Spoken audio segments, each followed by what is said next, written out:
Hello, everyone. Welcome to the Complementary NAMS Reduction to Practice Phase 1 Prize Awards Ceremony.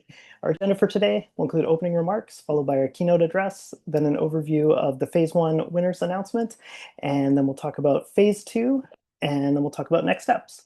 Our speakers for today are going to be Margaret Ochacinska, Vivian Ota-Wong, and Andrew Wright from the Common Fund, Patrick Hogan from Selbridge Science, and Stepan Baran, our keynote speaker. I'll now pass it over to Margaret Ochacinska. Thank you very much, Andrew, and welcome everyone.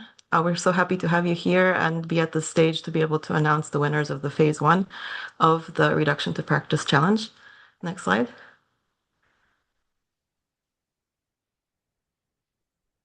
I just wanted to provide a brief background. So we're in the context of the broader complementary program, the Complement Animal Research and Experimentation Program. With the goal of this program is to accelerate the development, standardization, validation, and use of human-based new approach methodologies, or NAMs. And essentially the purpose is to generate improved disease models which hold tremendous promise to improve healthcare. And also the program aims to significantly advance our understanding of human health and disease by providing a range of ready and standardized biomedical research models. And at the bottom right, you can see a QR code that will take you to additional information on the program. Next slide. So within this broader consortium and program, we have several components, including the Technology Development Centers, or TDCs, that support the development of NAMs using multiple methods. We also have a NAMs Data Hub and Coordinating Center, or the NAM Hub, which integrate NAM relevant data structures. And we also have a Validation and Qualification Network, or VQN, which is a public-private partnership with the FNIH. And you'll hear more about this from our keynote speaker today.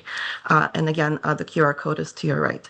So within this broader consortium, next slide, please. We were happy to be able to launch this Reduction to Practice Challenge earlier last year to accelerate and catalyze near-ready combinatorial NAMs to a predictable form that can be submitted to the complementary VQN. So there are 3 phases associated with this challenge. The Phase 1, which has just completed, and we have the announcement of the winners, is for proof of concept and feasibility studies.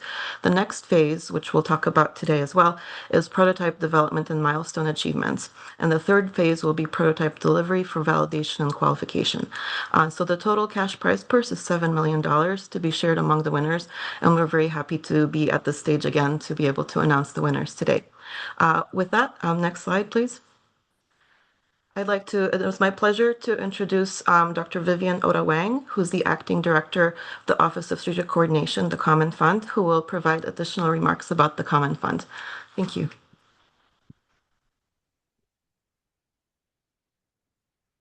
Hello there, everybody. Good afternoon. I'm Vivian Ota-Wong, and I wanted to welcome you to the Complementary NAMS Reduction to Practice Phase 1 Prize Virtual Award Ceremony. It's an exciting time because we're able to highlight how outstanding individuals and teams have really demonstrated exceptional commitment in advancing the use of NAMs. So let me start by providing a basic background of the NIH Common Fund, which is a unique entity that supports the complementary program and other innovative efforts. Next slide, please. So our North Star, can you go back one slide? There you go. Our North Star is really supporting uncommon approaches to research and solutions. And we do this by supporting bold, scientific programs that truly catalyze discovery across the biomedical and behavioral research. We do this by supporting programs that are designed to spur subsequent biomedical advances that really wouldn't have been able to be possible without these strategic investments. So in order to carry out these approaches, we have in the next, to the right of the slide, 5 different criteria. First is the work itself has to be transformative with high potential for exceptionally high and broad impact across the biomedical research enterprise. We are looking for time-limited, ambitious, goal-driven catalytic programs that really will support programs as we have done with the complementary, really with the aim of generating new scientific knowledge or breakthroughs, to truly enable, accelerate, or significantly change the trajectory of subsequent research. And is with all common fund programs, it's completely goal driven, that really with specific outcomes to advance the science. And then one of the ways we do that is we really support synergistic relationships and collaborations by advancing and working with across the different institutes, centers, and offices at NIH, really capitalizing on interdisciplinary and multidisciplinary expertise. And importantly, as you will hear later today, as we really champion novelty by truly trying to pursue innovative solutions to specific scientific challenges. So the next slide, you will see that this is really just a visual about all the different types of science that we have supported over the decades in Common Fund. And you can see the wide breadth, including optical imaging, patient-reported outcomes, pediatric research, clinical research policy, and really technology, as you're going to hear about. Next slide, please. So I just wanted to give you some sort of ideas about where we have supported the science that had truly broad and high impact. So, for example, you can see that we have programs that have advanced the adoption of artificial intelligence. We have really been focusing on replication and validation of biomedical research. And importantly, trying to translate all of the technology and science into precision medicine.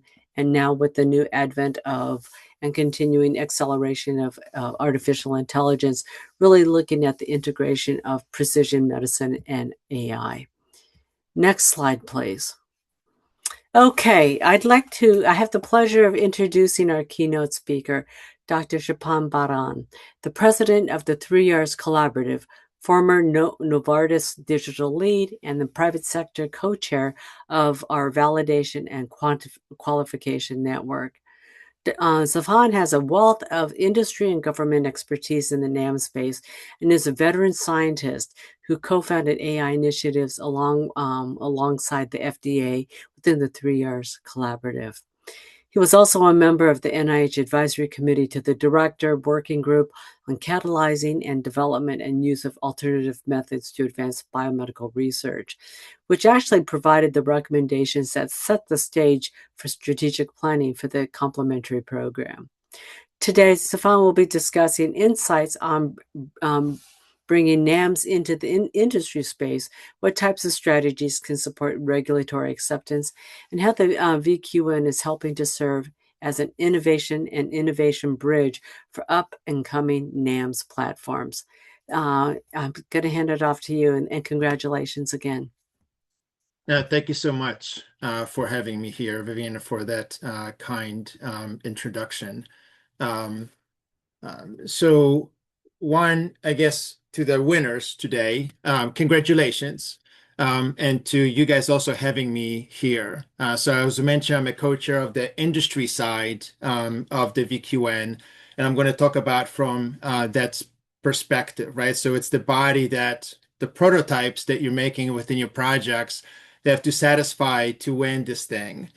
So kind of the finish line in a way. And so for the next 20 minutes or so, I'm going to tell you what that finish line looks like for the next couple of years that you have left. Again, we could spend, all day talking about the different aspects of it, but I'm just going to do it at the high level over the next few, about 15 or 20 so minutes.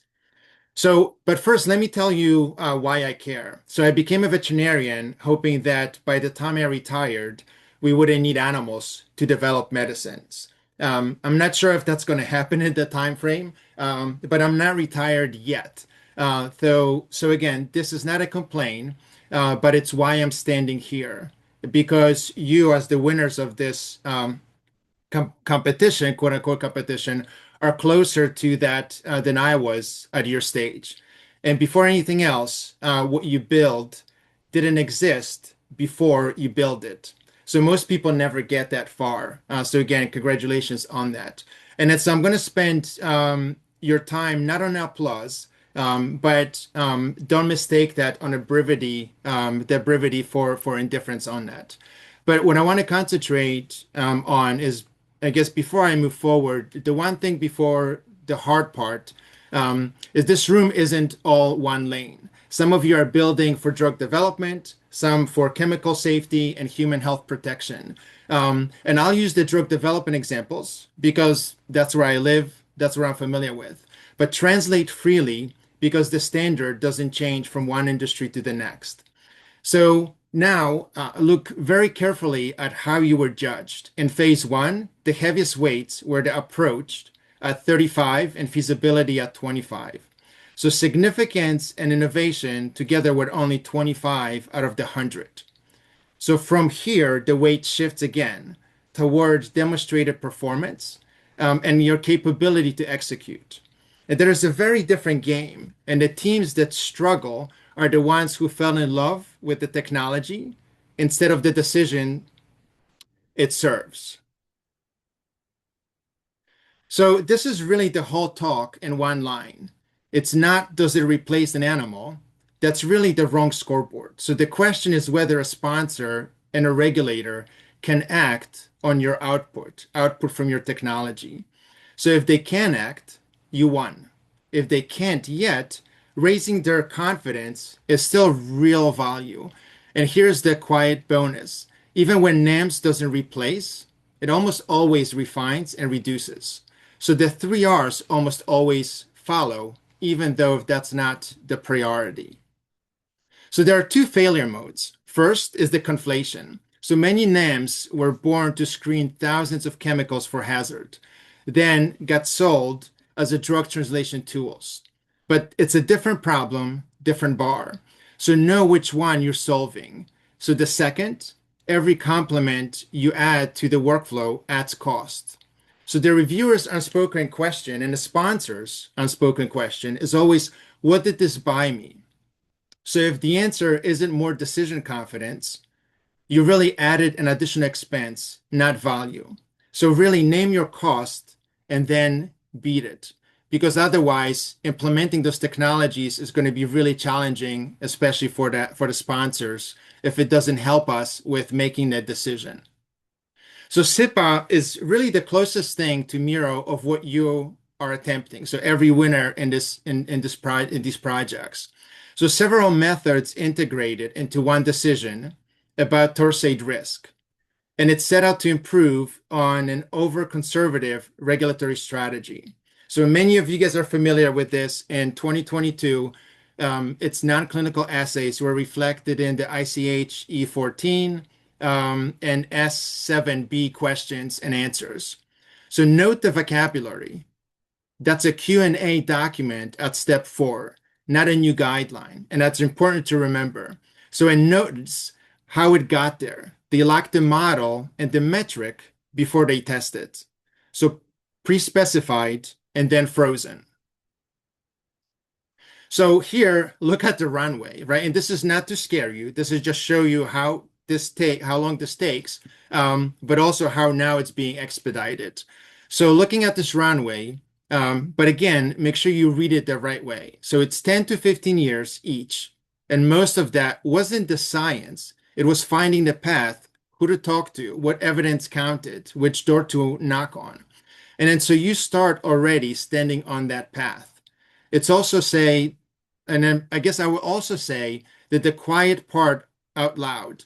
Every example up here had resources and institutional backing that most of you don't have. But this is why VQN is providing some of that funding to move to the next stage. But that gap is real. And it's exactly why, again, this challenge exists in the shape it does. So you have 2 years left out of the 3, structure milestones, the data hub, and the validation network. So you don't have to spend a decade discovering what these teams discovered, where to knock on, who to talk to, and etc. They really slow down this progress. So there's 3 proofs and 3 lessons. So SIPA, integrated, then freeze your validation. The EPA model is the strongest existence proof here.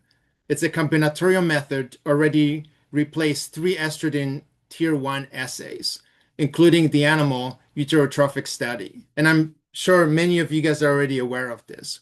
But separately, EPA has now run more than 1,800 chemicals through its receptor pathway models. That's a significant progress. And I would also like for you to notice that the clearest proof we have that any of this works did not come from myelin, from drug discovery and development. It came from the chemical side. It arrived there first, and then there's the fluoridine, right? So 15 patients in a trial in early 1990s, I think it was 1993, and 7 went into liver failure. 5 died, 2 survived on transplants. So the preclinical testing had not predicted it. And years later, a liver chip flagged the compound below 1/10 of the clinical exposure, while its almost identical non-toxic twin stayed clean past 300 times. So I want you to notice who set that test. It was an independent consortium defined the drugs and the criteria before anyone ran the chip. So nobody graded their own homework. And that's really imperative. So this is exactly what the VQN will do to you, to your technology, to the data that comes out. And it's why the results mean so much. So protect the right thing, right? This is the challenge's name taken seriously. Reduction to practice. So your defensible asset is the validated context of use and, more importantly, the evidence behind it. So more than just the physical chip or the code, depending, which technology you guys are using in your projects. So build the evidence package as deliberately as the technology, because sometimes we spend more time on the technology than looking at that package. So I want to stress that for you guys that really matters. So make the data findable and reusable, because that's what really lets someone else trust it, the sponsor, the regulator, whoever the end user is, and then license it and deploy it. A brilliant method nobody can run or buy will never reach the sponsor and, more importantly, have an impact on the patient. So the most common phase 2 mistake, I think it's going to be building broadly. And many of you guys are already addressing this. But the platform that does everything proves nothing. So pick one decision, define the context of use tightly, which again, many of you guys have done that, but it's enough that the reviewer can picture saying yes. So validate against that specific decision and not against a wish or a feature list. And start packaging for handoff now. It's imperative that collecting all the data and pulling it together, because we have to run your method without you in a room. And that's very often is the challenge. The technology provider has to be in a room to run the technology, to understand the technology, to understand the data. So if only your postdoc can make it work, it really isn't validated. It's more of a demo. So here's kind of the insider view. So as you guys already know, I co-chair the industry side. Warren Casey co-chairs the public side. So this isn't an industry wish list. It's what the network, the VQN networks, asks for, built of different stakeholders within it, regulators, end users, technology providers. So the context of use in writing, the reference standards and reproducibility, the fair data into the hub, the documentation a stranger can really execute. So anybody that could just jump in and start looking at it can run with it. And really, I'm asking you, don't wait for phase 3. The milestone 2 already asks for documented interactions with VQN. And that's really your door. And as you know, now it's open to have those interactions. So now the regulators on scaffold. So FDA's March 2026 draft guidance names 4 key features of validation. I'm sure many of you guys have this memorized and potentially even say it in your sleep. So the context of use, human biological relevance, technical characterization, and fit for purpose. So really learn those 4 things if you haven't yet, which I'm doubt that you haven't, but they're the ones a reviewer will use. And not just the reviewer, but also the sponsor. And read the second line carefully here, because it may be the most encouraging sentence in the document. And NAM does not have to be fully validated to contribute. So weight of evidence can carry it if your context of use is crisp. So these map on the V3 framework, which some of you might be familiar, the verification, analytical validation, and clinical validation, that we adopted for the preclinical setting from the clinical side. So that framework has been used for digital measures on the clinical side, and we adopted on the preclinical side for digital measures as well. But one caveat alone is the line about the EPA and ECHA asking the same for question is my framing, not the wording, but it really holds. So the VQN scope covers pharmaceutical and chemical industries alike, even though I'm mainly focusing here on the drug discovery development because that's where I live. So now the honest part, where that scaffold stops. So the draft treats in silico broadly, but says almost nothing specifically about AI and machine learning. No training data expectation, no drift, no explainability. And there's no formal model risk tier. So I'm not criticizing it. I'm pointing an opening. So it's a draft. The evidence you generate over the next 2 years or so is what fills those gaps, what's going to help us understand it and potentially in the future actually define those guidances. So you're not just trying to pass a standard, you're really in a position to write one. And if AI sits inside your NIM, tell us its shade. Is it assisting, augmenting? Is it autocratic, autonomous? And you have to know that also because it plays to your context of use and how regulators will interpret it. So the more autonomous, the heavier the validation you're going to have to provide, and the heavier validation it carries. So let me tell you what I guess the winning actually looks like here, because it's not the grained prize. It's the method somebody runs on an ordinary Tuesday without thinking twice. Kind of like a PCR kit. It would be great if that's how these things work. It's a program stopped or a dose set or a molecule carried forward with confidence it deserves. It's animals not used because the question was already answered without those models. And it's patients who never meet the drug that would have hurt them, who will never know your name and never know they were spared. So that's the job. None of it's the technology. All of it, it's a decision the technology made possible. So I'll finish where I started. So I go to bed thinking about patients. I wake up thinking about the patients. And that what really drives me. And it's why I'm in this room with you rather than watching from somewhere else. The people, you who build the examples I showed, you spent a decade finding a path, and the tools that you're building now. So you really have been handed the path and a network at the end of it was whose job is to give you an honest, independent read and a regulatory package. So don't build to impress us, but build a decision a company and a regulator can act on. So define the context, prove the value, and design for the handoff. So now, just going to let you go and build it. Thank you so much again for having me here today, and looking forward to the enormous progress that you guys are going to do with these technologies, and more importantly, the impact this is going to have on our patients.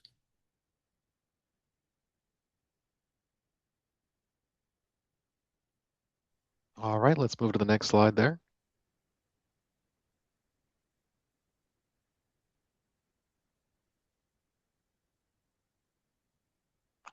Well, thank you so much, Stepan, for that insightful and illustrative talk. That was really amazing. Thank you for setting that up for us and explaining so clearly the VQN as part of this challenge. My name is Andrew Wright. I'm a strategy lead at the NIH Common Fund, and I have the distinct pleasure of announcing our Phase 1 winners today. Next slide, please. All right, so now what we've all been waiting for, our Phase 1 winners are as follows. Next slide, please. The Predictive Brain Combinatorial NAM from the Stanton Lab at Mass General Hospital, represented by Alice Stanton. This solution predicts how humans will respond to treatments and toxins, integrates bioengineered in vitro brain-on-chip models using in silico foundation modeling, forms a smart loop between in silico, in vitro, and in chemico components. Next slide, please. VTime AI Stormwatch from Curator Inc., the Curator VTime CRS team represented by Junfeng Wang. This solution addresses cytokine storms, an immune response that traditional tests can often miss.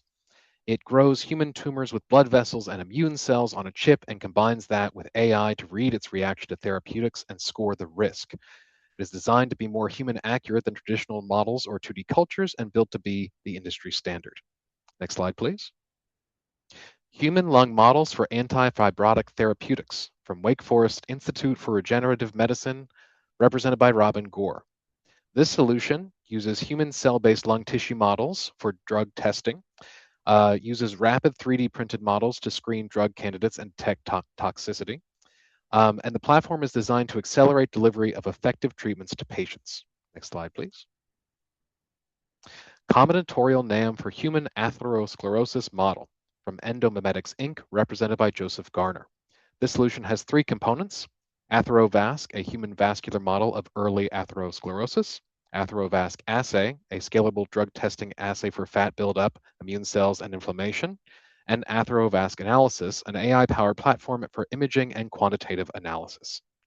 Next slide, please. CAR-T immunotherapy clinical trials on a chip from the New York University CAR-T Chips team, represented by Wei Qiang Chun.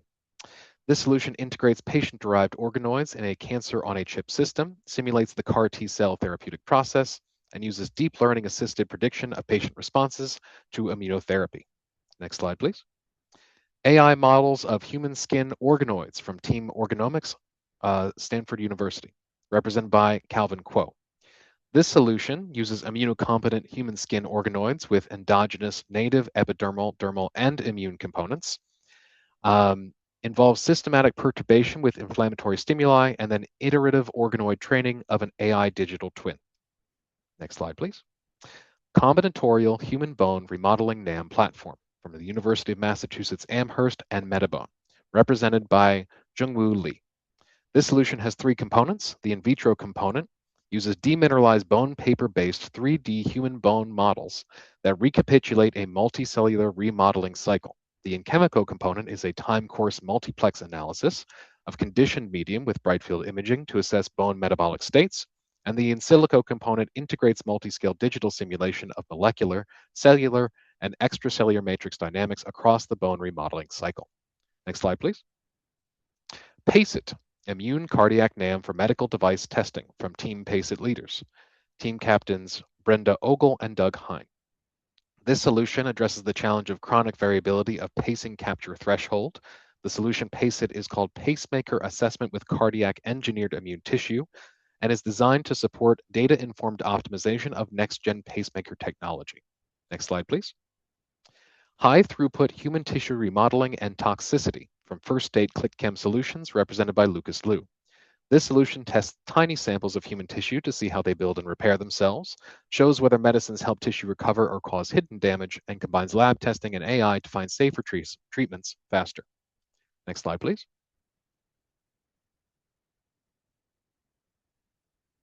Combinatorial NAM for endometriosis drug efficacy from Verisim Life Inc., represented by Joe Varjny. This solution integrates patient-derived endometrial organoid data with AI to predict drug efficacy, safety, and clinical translation. It replaces traditional screening with a platform that improves confidence in candidate selection and delivers go, no-go recommendations and translational risk scores to accelerate drug development in women's health. Next slide, please. Multi-brain region assembloid models from the Neural Stem Cell Institute, represented by Jeff Stern. This solution combines brain region-specific organoids that express interactions critical for brain development. These assembloids will be used to evaluate neurotoxicity of neurotherapeutic candidates. It is a human-based solution designed to support the development of treatments for neurological and psychiatric disorders. Next slide, please. Multi-organ predictive biologic toxicity framework from Biopico Systems Inc., represented by John Collins.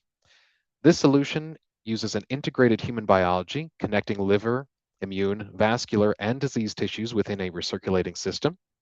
It uses a comprehensive biologic assessment quantifying efficacy, immune activation, toxicity, and off-target effects, and does so through a scalable platform that delivers high-throughput human data to accelerate biologic therapeutic development.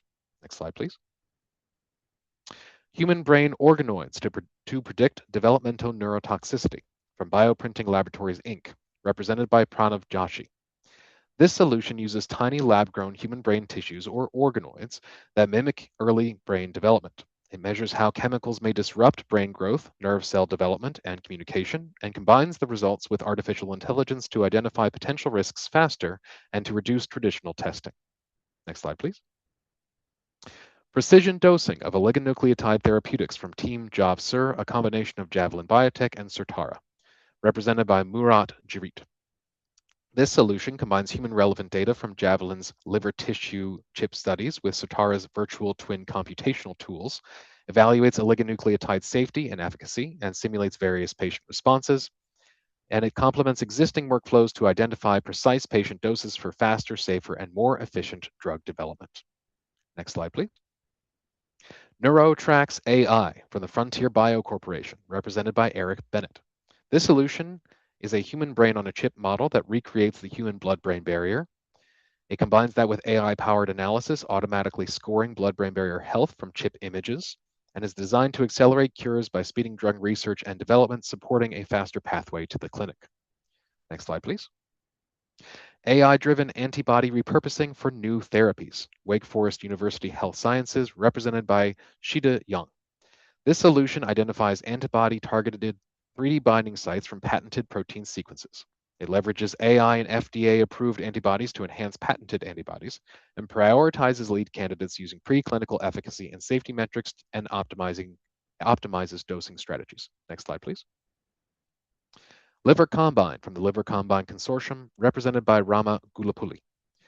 This solution predicts how drugs may harm the human liver without relying on traditional testing that may miss human toxicity. It brings together 5 human cell-focused technologies into a single connected platform and traces the full story of drug-induced liver injury from early cell damage down to the mechanistic underlying causes. Next slide, please. Gut Feelings, a GI toxicity prediction engine from Gut Instinct, represented by Ophir Klein. This solution grows living human intestinal tissue from stem cells to test how medicines affect the gut. The system is designed to detect issues such as inflammation, leakiness, abnormal movement, and diarrhea risk. And it combines these with a computer model that will turn these responses into practical predictions of human gastrointestinal side effects. Next slide, please. Plasticity Biomarkers in Human Cortical Organoids by 28Bio Inc., represented by Corey Roundtree. This solution creates human brain organoids that can learn and adapt, and it can model human diseases like Alzheimer's disease to evaluate medicines, replacing traditional testing with more human-based methods for brain therapies. Next slide, please. MAGIC, Microphysiological Articular Joint in a Chip from Cellfield Technologies, represented by Mitch Noctegal. This solution uses a human joint on a chip combining cartilage, bone, and joint lining tissue models in a single connected system.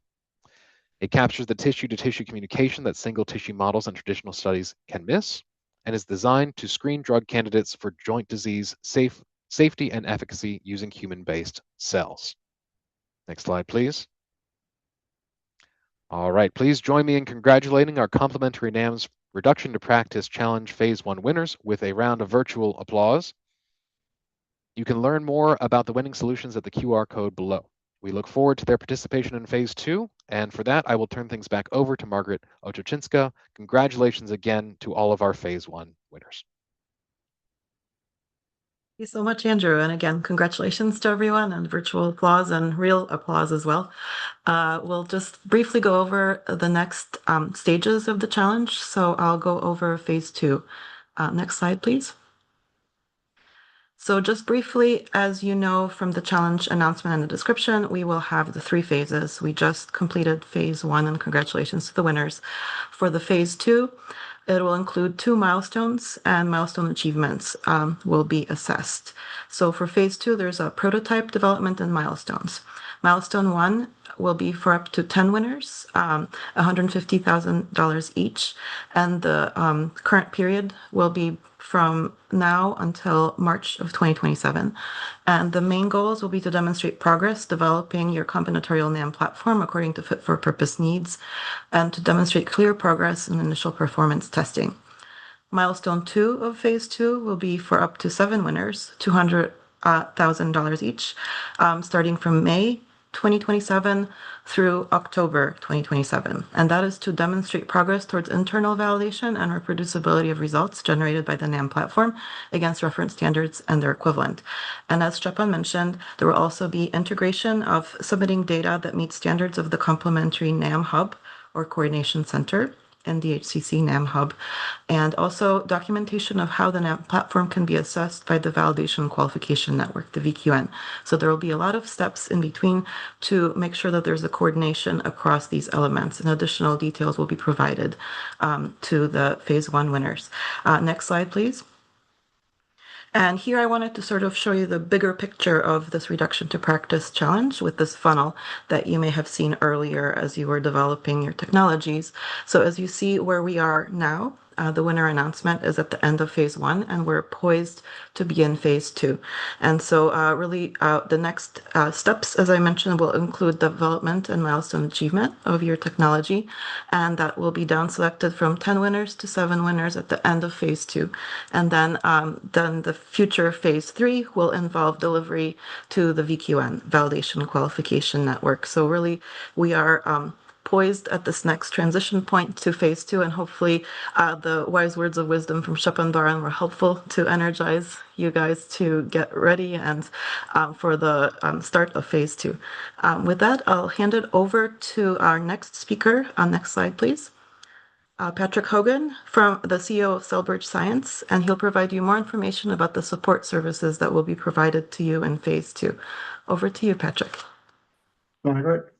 Congratulations again, all 20 teams. I'm Dr. Patrick Hogan of Cellbridge Science. I have 30 years experience in translational science and healthcare, and we are your translational support partner for the next 9 years. Free to your team, funded by NIH, helping you move from a validated method to a trusted adult use. We help you get VQN ready. We're not the VQN, and we're entirely separate from the judging process. So we're your partner in the proceedings to help you deliver the most value you can.